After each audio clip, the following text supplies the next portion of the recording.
3. The Gift of Being Seen and Heard by Teresa Steer. Coffee. That's my cup of kindness of choice.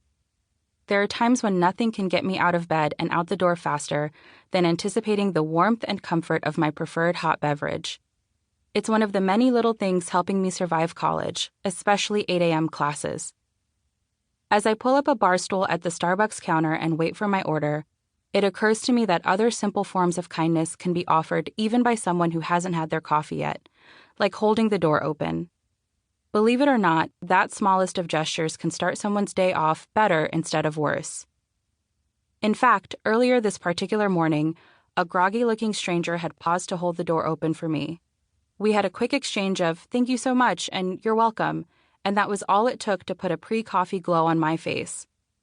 Then, as I ordered my usual skim latte with 2 pumps of sugar-free vanilla, please, my day was brightened enough for me to confess to the barista, or as I like to call it, the Kate Beckett. If you get the reference to the TV series Castle, where the love of Java plays a recurring role, you get an extra gold star. So once I grab my latte, because I'm earlier than usual, instead of rushing off to class, I decide to sit there at the counter and savor my coffee. The decision proves to be a lucky one because I wouldn't have wanted to miss the exchange about to unfold. When I first noticed the woman walking past me join the line to place her order, I can see that she is really anxious. Feeling like that's none of my business, though, I turn my attention away from her and back to my notes from my Russian class. But I can't avoid hearing the anxious tap-tapping of her heels against the tile floor. And when I overhear someone in line speaking to her, I can't help listening in. This fellow is just making small talk. Something about how the weather is nicer than it normally is in February, and before long, as they chat, the tapping of her shoes stops.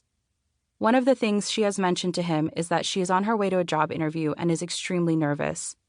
She admits, "I've been battling my anxiety since I woke up this morning, but I can't let all that self-doubt stop me." When it's her turn to order, the man who has been talking to her for the last 5 minutes insists on paying for her tea. Before she can refuse his thoughtfulness, he adds, "Good luck with the interview."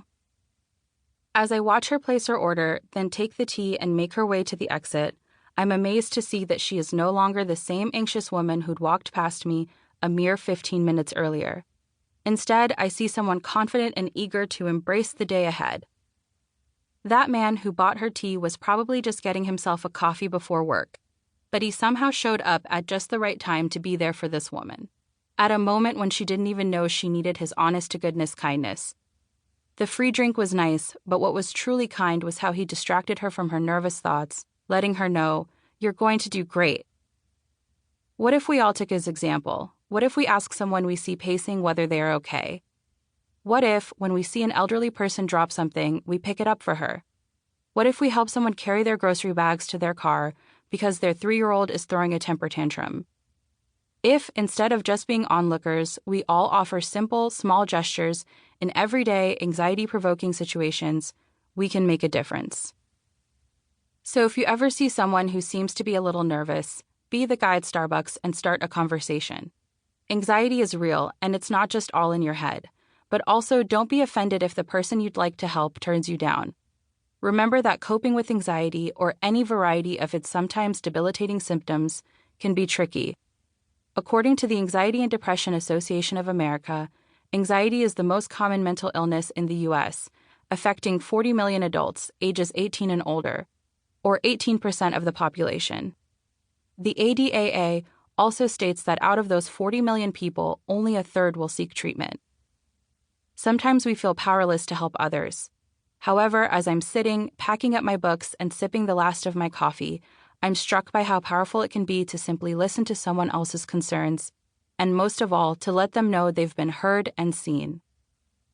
This is the conclusion I take with me out in the mild winter morning, that you never know how much you might be able to help someone else just by taking the time to really see them, and, perhaps, by offering a few well-timed, kind words.